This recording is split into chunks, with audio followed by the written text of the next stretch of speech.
Entonces dice Jonás 3, versículo 1. La palabra del Señor vino por segunda vez a Jonás. Levántate, ve a Nínive, la gran ciudad, y proclama en ella el mensaje que yo te diré. Y Jonás se levantó y fue a Nínive conforme a la palabra del Señor. Nínive era una ciudad muy grande, de un recorrido de 3 días. Entonces Jonás comenzó a recorrer la ciudad camino de un día y proclamaba: dentro de 40 días Nínive será arrasada. Entonces los habitantes de Nínive creyeron en Dios y proclamaron ayuno y se vistieron de cilicio desde el mayor hasta el menor de ellos. Cuando llegó la noticia al rey de Nínive, se levantó de su trono, se despojó de su manto, se cubrió de cilicio y se sentó sobre ceniza. Y mandó proclamar y anunciar en Nínive, por decreto del rey y de sus grandes: ni hombre ni animal, ni buey ni oveja prueben cosa alguna. No dejen que pasten o que beban agua. Cúbranse de cilicio hombres y animales y clamen a Dios con fuerza. Y vuélvase cada uno de su mal camino y de la violencia que hay en sus manos. ¿Quién sabe? Quizá Dios se vuelva, se arrepienta y aparte el ardor de su ira y no perezcamos. Cuando Dios vio sus acciones, que se habían apartado de su mal camino, entonces Dios se arrepintió del mal que había dicho que les haría y no lo hizo. Entonces, en este pasaje así que encontramos el milagro más impresionante de todo el libro de Jonás, que tiene muchos milagros, pero este es el más impresionante de todos.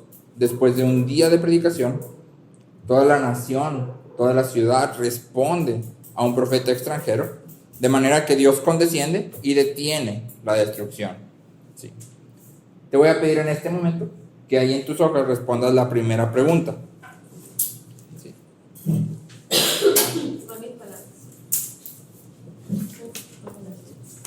Responde la pregunta número 1, por favor.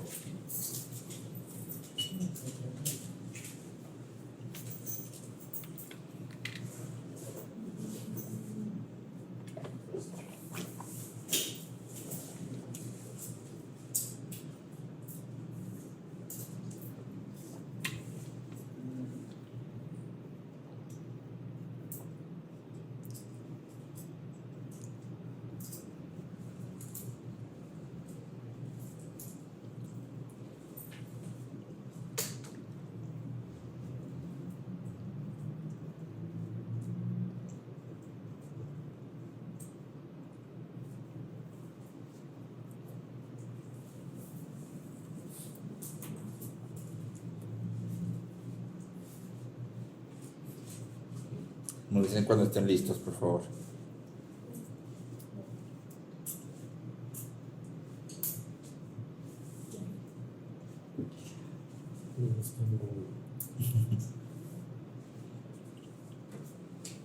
¿Listos? ¿Allá listos?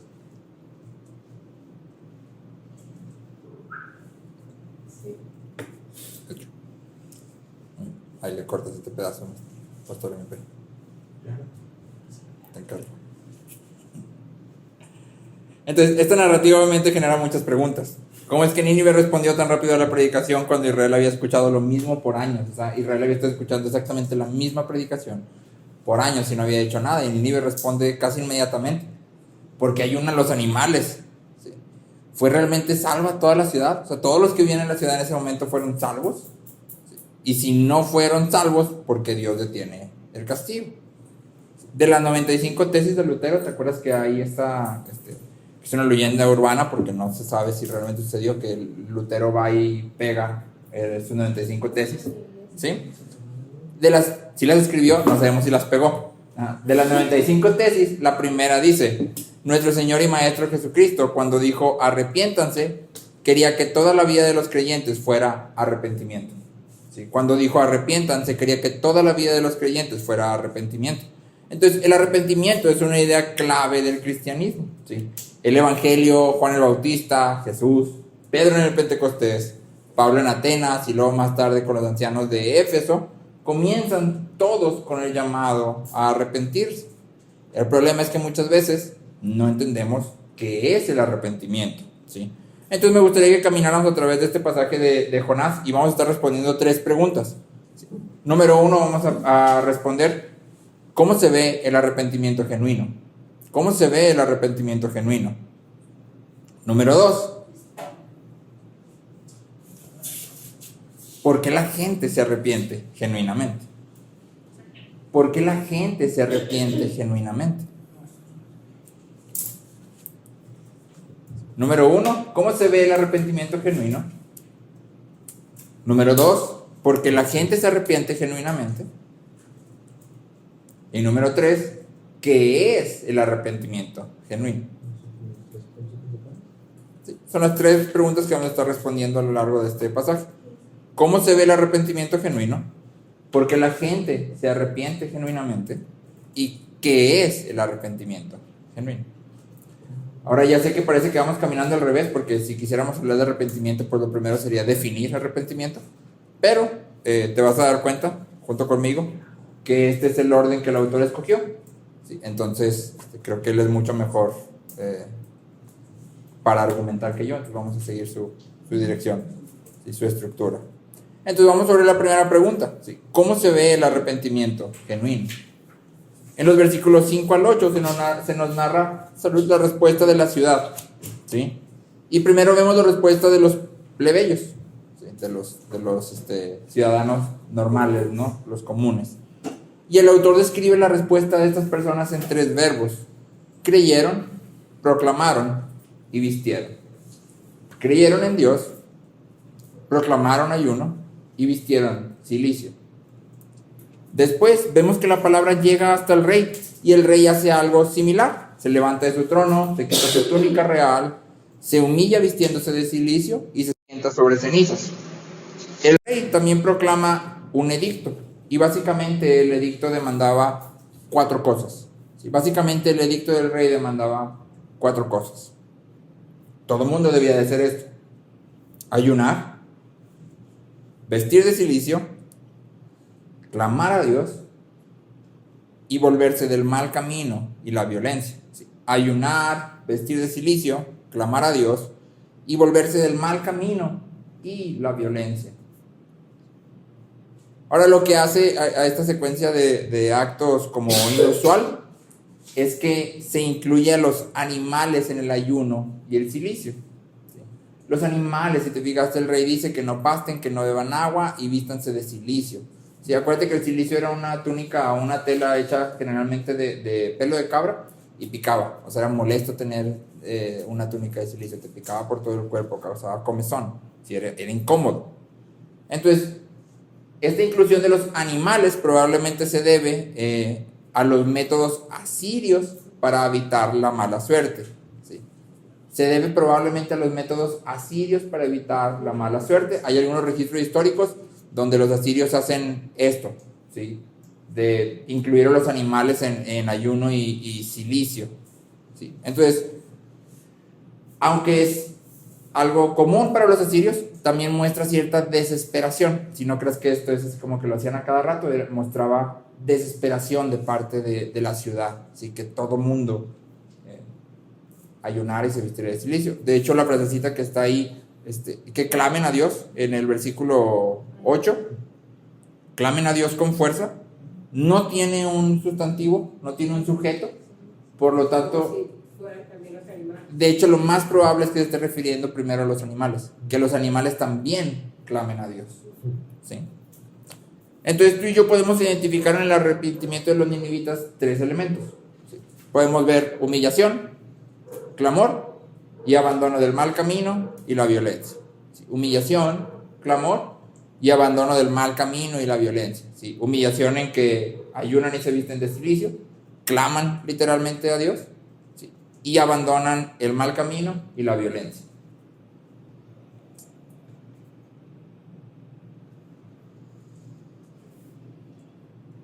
Entonces, obviamente la pregunta que nos interesa es: ¿esto constituye un arrepentimiento genuino? ¿Estos 3 elementos constituyen un arrepentimiento genuino? Y la Biblia los presenta con 3 elementos característicos del arrepentimiento genuino. El primero es reconocimiento. Reconocimiento. En el Salmo 51:4, el primer pedacito del versículo 4, 51:4, dice: contra ti solo he pecado. y he hecho lo malo delante de tus ojos. Ahora el Salmo 51 dice en la parte de arriba del Salmo, ¿en qué momento fue escrito? Y fue escrito después de que Natán fue y confrontó a David. Entonces David está escribiendo este Salmo después de que Natán va, le cuenta la historia y David dice, soy yo hice eso. ¿Qué acaba de hacer David? Acaba de tomar a Betsabé, que era la mujer de Urías. ¿Sí? Había tratado de engañar y hacer fallar a Urías, sin éxito. Y después obligó a sus generales a participar en pecado para matar a Urías. ¿Sí? Sin embargo, David cuando llega aquí dice, contra ti, solo contra ti he pecado. ¿Sí? Solo contra Dios he pecado. ¿Había pecado David solo contra Dios? Había pecado contra Betsabé, había pecado contra Urías, había pecado contra sus generales, había pecado contra todo el pueblo porque él era el rey y debía estar en la batalla y no estaba. ¿Sí? Había pecado contra todos. Pero el arrepentimiento genuino comienza con una tristeza piadosa. Piadosa en que ve el pecado correctamente. Es decir, tú y yo experimentamos tristeza. Nos dolemos primeramente por lo que nuestro pecado significa delante de Dios. Eso es lo primero que nos causa dolor. Lo que nuestro pecado significa delante de Dios. Y en segundo lugar, por cómo afecta a los demás. No nos dolemos por lo que los demás puedan decir de nosotros. Y no nos dolemos por las consecuencias que puedan venir a causa de nuestro pecado. ¿Sí? Un reconocimiento genuino del pecado es un reconocimiento correcto del pecado. ¿Sí? Y un reconocimiento correcto del pecado es, he pecado contra Dios primeramente. ¿Sí? Todo pecado es pecado contra Dios en su raíz. Todos estos hombres, Betsabé, Urías y todos los generales, junto con todo el pueblo, habían sido creados para una cosa. ¿Para cuál cosa? Para la gloria de Dios. Y David los había utilizado a todos para su propio beneficio. ¿Contra quién estaba pecando? Contra Dios primeramente. Sí, también contra ellos, pero primeramente contra Dios. Entonces la primera marca de un arrepentimiento genuino es un reconocimiento adecuado del pecado. Me entristezco no por lo que el hombre vaya a decir de mí. Me entristezco no por las consecuencias del pecado, sino por lo que el pecado significa delante de Dios. En segundo lugar, un arrepentimiento genuino siempre implica confesión de pecado.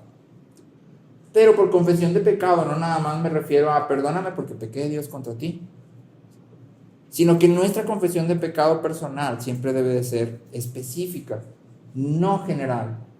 Nuestra confesión de pecado siempre debe de ser específica. Esto fue lo que hice y lo hice por esto, ¿sí? No debe de incluir excusas. No, es que si hubieras visto, Dios, pues que la verdad está bien difícil y es que no, esto lo hice así y lo hice porque mi corazón se fue para allá, porque soy egoísta, porque soy idólatra, porque soy... Y no generalices, pudiéramos generalizar todos los pecados en idolatría. Entonces siempre le pido yo perdón a Dios por mi idolatría. No. O sea, sí son idolatría, sí en su raíz son idolatría, pero nombre el pecado por lo que es, ¿sí? En el segundo pedacito del Salmo 51:4, si ahorita leímos la primera parte, la segunda parte de ese mismo versículo dice, de manera que eres justo cuando hablas y sin reproche cuando juzgas. La confesión también implica un reconocimiento de que merezco lo que sea que venga.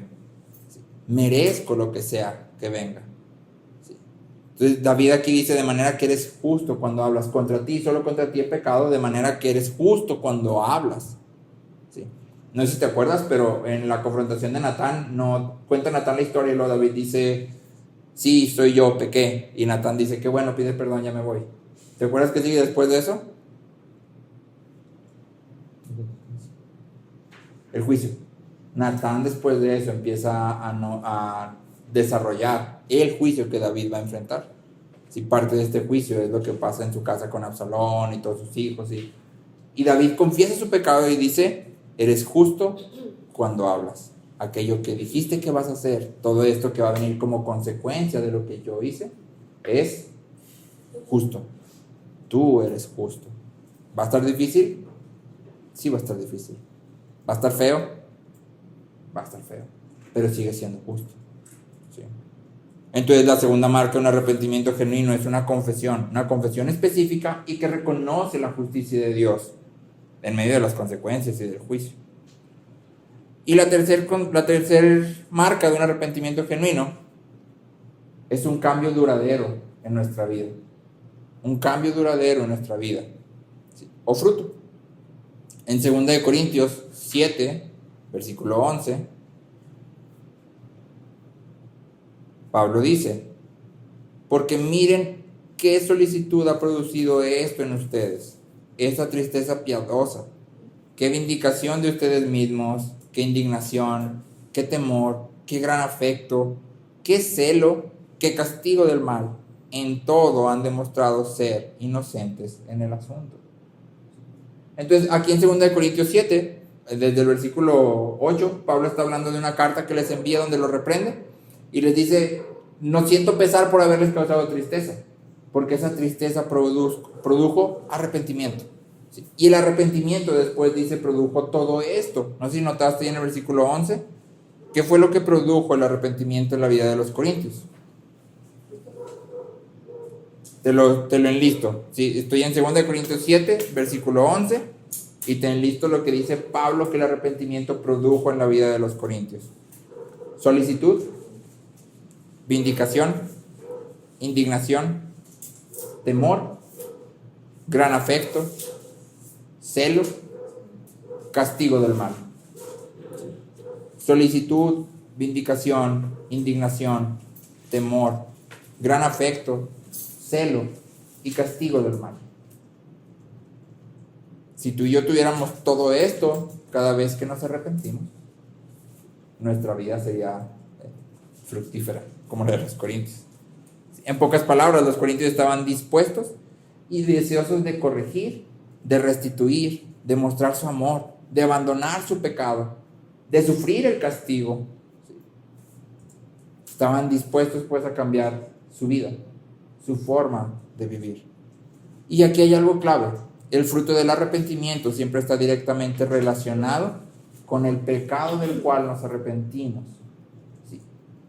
El fruto del arrepentimiento siempre está directamente relacionado con el pecado del cual nos arrepentimos. Es decir, si yo soy una persona enojona, explosiva, y de repente me arrepiento de mi enojo y de mi explosión y empiezo a ofrendar más, ¿ese ofrendar más es un fruto del arrepentimiento del enojo? No, el fruto del arrepentimiento del enojo tiene que verse en lo opuesto al enojo: paciencia, amor, todo esto, ¿no? Entonces, el fruto del arrepentimiento siempre está ligado a aquello de lo que me estoy arrepintiendo. ¿Sí? Esto lo puedes ver sobre todo en Lucas 3, si no me equivoco, donde se acercan con Juan. Juan les dice: arrepiéntanse, den frutos de arrepentimiento, y luego se acercan y le preguntan ¿qué debemos hacer? Y entonces hay 3 grupos, ¿sí? Y a cada grupo le contesta algo diferente. A los soldados les dice: no roben, ¿sí? No le quiten a nadie sus cosas, conténtense con sus salarios.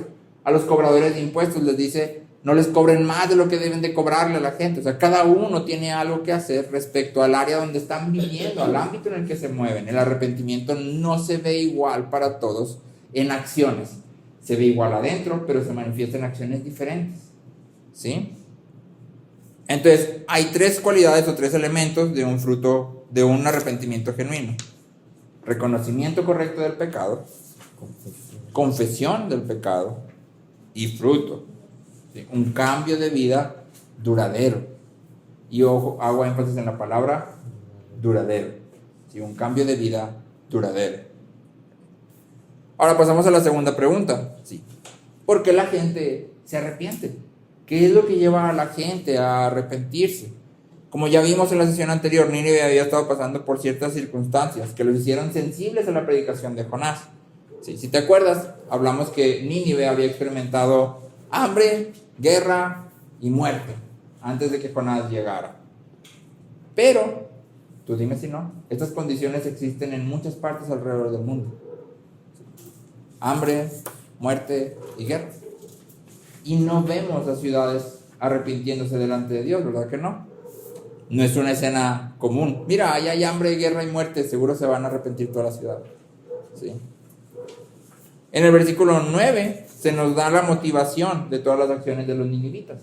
Después de que el rey proclama el edicto y todo, el versículo 9 dice: quizá Dios se vuelva, se arrepienta y aparte el ardor de su ira y no perezcamos. Es decir, todo esto que estaban haciendo, lo estaban haciendo para ver si tal vez Dios se arrepintiera de lo que había dicho que iba a hacer. Entonces, ¿qué es lo que realmente provoca el arrepentimiento? El arrepentimiento es provocado por la predicación en el momento justo. Tenemos que esperar así como que el momento cuando ves a la persona bien sufriente y ahí es tu momento para predicar. Y entonces seguro se arrepiente, ¿sí? O tenemos que asustar a la gente, ¿sí? Llevarla a que tenga miedo de que hay un castigo que Dios dijo y entonces porque tienen mucho miedo se van a arrepentir, ¿sí? ¿O qué es lo que realmente lleva a los hombres a arrepentirse? Aquí te va una declaración radical, pero altamente bíblica. Ningún incrédulo se arrepiente, pero todo creyente lo hace. Ningún incrédulo se arrepiente, pero todo creyente lo hace. ¿A qué nos referimos cuando decimos esto? ¿Sí? ¿Y cómo podemos decir que ningún incrédulo se arrepiente? De acuerdo con Pablo, el incrédulo está muerto en sus transgresiones y pecados y está atado a Satanás. Ningún esfuerzo moral o religioso puede salvar a tal persona. Ni siquiera la ley de Dios puede salvar a esa persona. El hombre pecador ni siquiera puede ver su propio pecado, ya que es el Espíritu Santo en nosotros el que trae convicción de pecado. Segunda de Timoteo, capítulo 2, versículos 24 al 26. Segunda de Timoteo 2, versículos 24 al 26, dice: el siervo del Señor debe reprender tiernamente a los que se oponen, por si acaso Dios les da el arrepentimiento que conduce al pleno conocimiento de la verdad, y volviendo en sí, escapen del lazo del diablo, habiendo estado cautivos de él para hacer su voluntad. Y la parte central es: por si acaso Dios les da el arrepentimiento, por si acaso Dios les concede el arrepentimiento. Antes de ser salvados por gracia, lo único que tú y yo podemos hacer es pecar. Pablo dice en Romanos 14: todo lo que no proviene de la fe es pecado. Todo lo que no sale de la fe es pecado. El arrepentimiento genuino es imposible antes de ser regenerados. Es Dios quien se vuelve a nosotros en Cristo Jesús. Él nos levanta, nosotros no escalamos. Entonces ningún incrédulo se arrepiente, porque es imposible que una persona que no ha sido regenerada se arrepienta. Sin embargo, todo creyente se arrepiente y lo hace constantemente, como leímos en la tesis número 1 de Lutero. Un cristiano es una nueva creación y de esa nueva identidad fluye una vida nueva para Dios. El creyente confiesa junto con Pablo de los pecadores, el primero. Y junto con Pablo también decimos: miserable de mí, ¿quién me librará de este cuerpo de muerte? El arrepentimiento genuino nace de un sentido de nuestra propia falta de mérito, ¿sí? De saber que no merecemos la gracia de Dios, y de una confianza en la misericordia de Dios en Cristo Jesús. El arrepentimiento genuino nace de nuestra propia falta de mérito, que sabemos que no lo merecemos, y confiamos en la misericordia de Dios en Cristo Jesús. Entonces, el arrepentimiento que busca evitar el castigo, o que busca funcionar como una forma de expiación, es decir, como un medio para ganar el perdón y la bendición de Dios. Me arrepiento para que Dios me perdone, me arrepiento para que Dios me bendiga, ¿sí? No es arrepentimiento genuino. El arrepentimiento genuino está centrado en la gloria de Dios. Encuentra su confianza en la obra de Cristo y actúa sabiendo que es aceptado en Cristo, no por sus propios méritos. Es decir, el arrepentimiento genuino no está preocupado porque si no me arrepiento, Dios ya no me va a aceptar. Si no me arrepiento, Dios me va a castigar. Y si no me arrepiento, Dios no me va a bendecir. El arrepentimiento genuino no está preocupado por eso, porque el arrepentimiento genuino sabe que no es el arrepentimiento genuino lo que gana esas cosas. ¿Sí? Ahora, aquí es un buen momento para hacer una pausa y preguntarnos si el arrepentimiento de Nínive fue genuino. ¿Sí? Con la información que tenemos, que no es tanta, ¿qué podemos decir? En primer lugar, se nos dice que la ciudad de Nínive cree en Dios. Pero si te has fijado en el libro de Jonás, el autor ha hecho distinción entre el nombre de Dios y el nombre Jehová. Y ha utilizado el segundo, Jehová, para denotar una relación personal con Jonás y los marineros. En tu Biblia, en vez de decir Jehová, puede decir Señor, todo en mayúsculas. Es el mismo nombre. ¿Sí? Entonces, el autor del libro de Jonás ha utilizado esta distinción y ha sido intencional. ¿Sí? Entre Dios, lo que en original sería Elohim, y Señor o Jehová. En segundo lugar, los ninivitas ayunan, se visten de cilicio y abandonan su violencia. Pero si te fijaste, no hay ninguna mención de que hayan abandonado a sus dioses. ¿Sí? O si te acuerdas de lo que los marineros hicieron, no hay ninguna mención de que hayan hecho sacrificios a Dios y hayan hecho votos al Señor. Que te acuerdas que cuando pasamos por los marineros dijimos, esa es la expresión de una devoción al Señor, ¿sí? Sacrificios y votos. Sin embargo, en Lucas 11:32, Jesús dice que los ninivitas se levantarán para condenar a la generación incrédula, lo cual implica que si se van a levantar para condenar a la generación incrédula, implica que son creyentes, que tuvieron fe. En tercer lugar, unos años más tarde, Nínive se ve una vez más involucrada otra vez en el ejercicio de crueldad extrema. Y de hecho, esta vez la utilizan en contra del pueblo de Israel. ¿Sí? Si te acuerdas cuando pasamos por ahí por Jeremías y Lamentaciones, las escenas que describe Jeremías acerca de lo que los asirios hicieron son, pues ahora sí que clasificación RC, gore total. ¿Sí? Entonces, ¿qué podemos decir? ¿Sí? Podemos concluir con mucha humildad que de acuerdo con las palabras de Jesús, hubo algunos ninivitas que fueron realmente salvos, que realmente se arrepintieron para salvación. Pero en general, el arrepentimiento de Nínive fue incompleto y parcial. En general, el arrepentimiento de Nínive fue incompleto y parcial. Obviamente, esto nos lleva a una pregunta más importante, y es, si el arrepentimiento fue incompleto, si fue un arrepentimiento parcial, ¿por qué Dios pospone su castigo? Si no fue un arrepentimiento genuino, ¿por qué Dios pospone su castigo? Y esto nos lleva a la tercera pregunta que vamos a revisar hoy, que es, ¿qué es el arrepentimiento? ¿Qué es el arrepentimiento? Y creo que esta es la pregunta más importante de la sesión hoy. Tal vez hayas escuchado algo como el arrepentimiento es abandonar tu pecado, arrepentirse es abandonar tu pecado, o arrepentirse es dar un giro de 180 y volver a caminar conforme al Evangelio.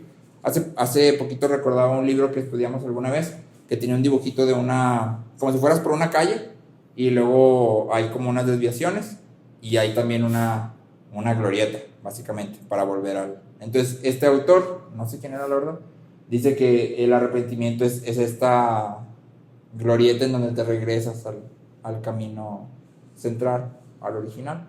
Así que básicamente es dar todo el giro para reintegrarte. ¿Sí?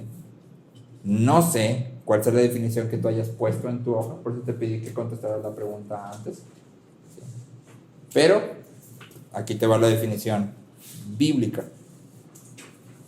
Arrepentimiento no es abandonar el pecado para venir a Cristo. Arrepentimiento es venir a Cristo a fin de abandonar el pecado. Otra vez, arrepentimiento no es abandonar el pecado para venir a Cristo.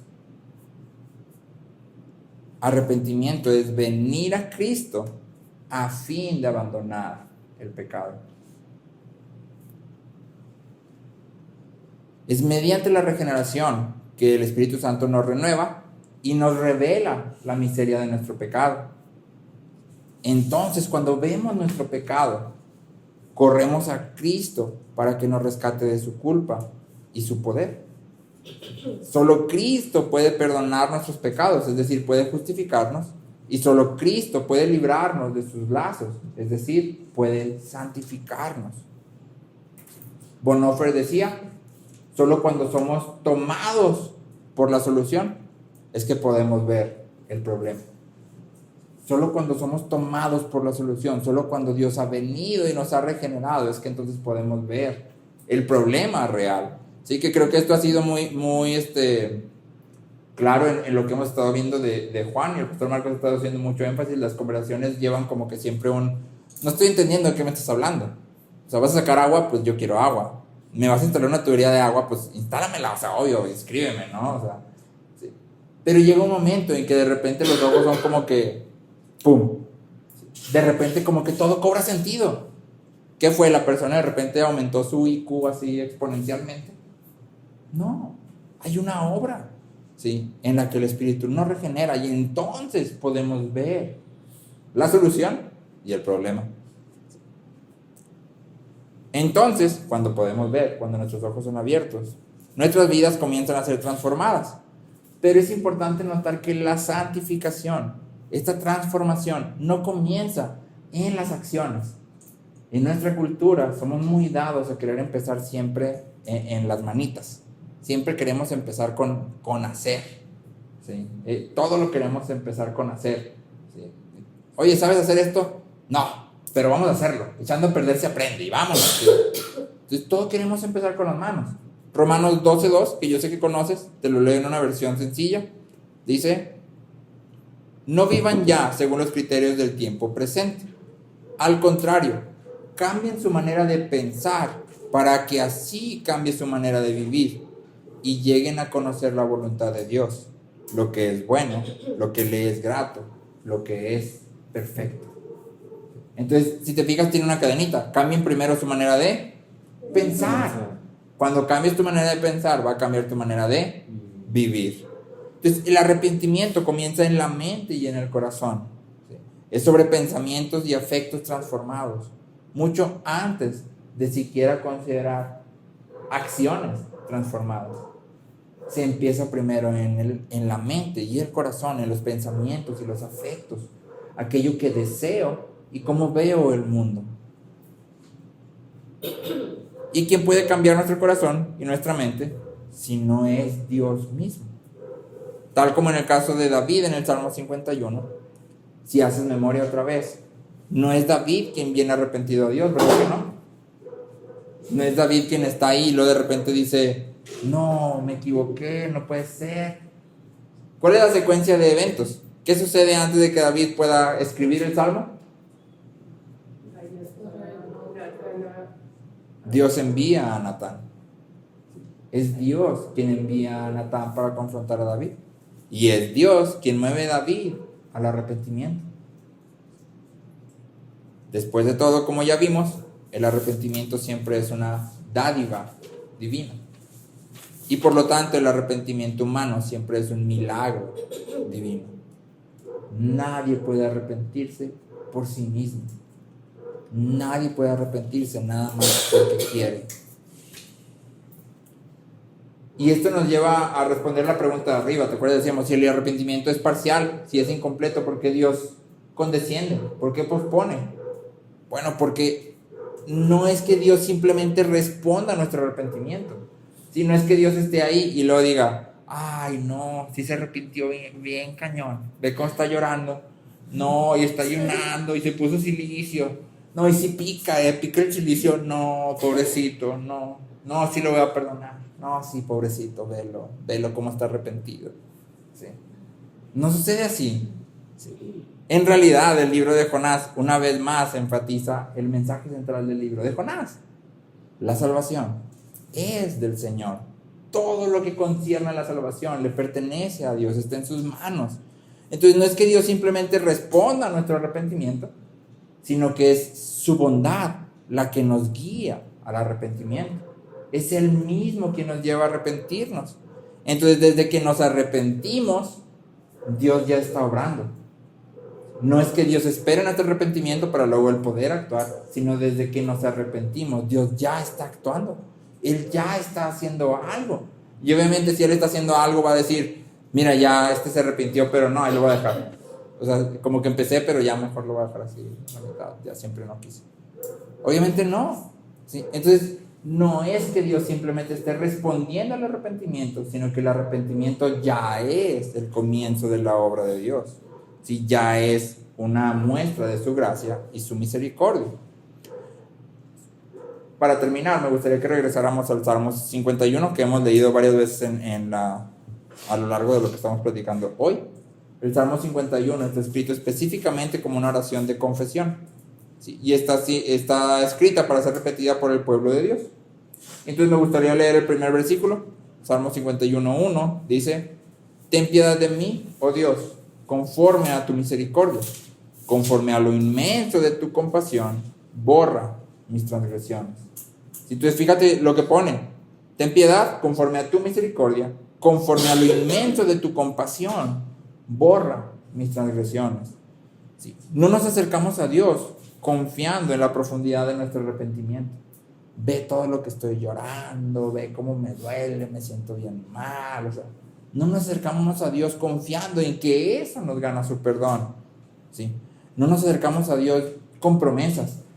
Dios, te prometo que ya esta es la última vez, nunca más, jamás en la vida volverá a suceder. Yo me comprometo a que nunca en la vida jamás, y hacemos promesas y le decimos a fulanito que fue al quien ofendimos, ya te prometo, y le prometí a Dios y él y yo, y ya estamos bien, y lloré y me arrepentí, y hacemos promesas. Pero no nos acercamos a Dios así. ¿Por qué? Porque ni siquiera tenemos la capacidad en nosotros mismos de cumplir esas promesas. Igual que el salmista, nos acercamos a Dios confiando y dependiendo de su bondad. Si podemos ver nuestro pecado, es solo porque Él ha abierto nuestros ojos. Y esto significa que Él ya está obrando en nosotros. Podemos confiar en que el que empezó la buena obra la terminará. No nosotros no vamos a terminar lo que Él empezó, no nuestra fuerza. Él va a terminar lo que Él empezó. Pero también nos acercamos a Dios confiando y dependiendo totalmente de la obra de Cristo. Nos acercamos y confesamos junto con el salmista otra vez: en pecado he sido concebido. El problema no es este pecado. El problema no es que fallé otra vez en decir mentiras, o que otra vez te desobedecí, o que ese no es el problema. El problema real es que el pecado está arraigado en mi corazón. Y que no importa lo que yo haga, siempre voy a estar diciendo junto con Pablo: miserable de mí. No puedo obedecer perfectamente. El problema no es este pecado. El problema es que soy pecador. ¿Sí? Y entonces, como no puedo, tengo que confiar totalmente en la obra de Cristo. ¿Sí? En Cristo somos aceptados. Y así nos acercamos a Dios. Y en lugar de prometer que vamos a cambiar, rogamos junto con el salmista: crea en mí, oh Dios, un corazón limpio y renueva un espíritu recto dentro de mí. Entonces enseñaré a los transgresores tus caminos y los pecadores se convertirán a ti. Yo voy a hacer esas cosas cuando tú primero hagas esto que yo no puedo hacer, ¿sí? Que crees un corazón limpio en mí y renueves un espíritu recto. En Cristo somos justificados, adoptados y santificados. En Cristo descansa nuestra esperanza y nuestro consuelo. En Cristo encontramos abundancia de vida y de perdón. En Cristo somos completados y seremos glorificados.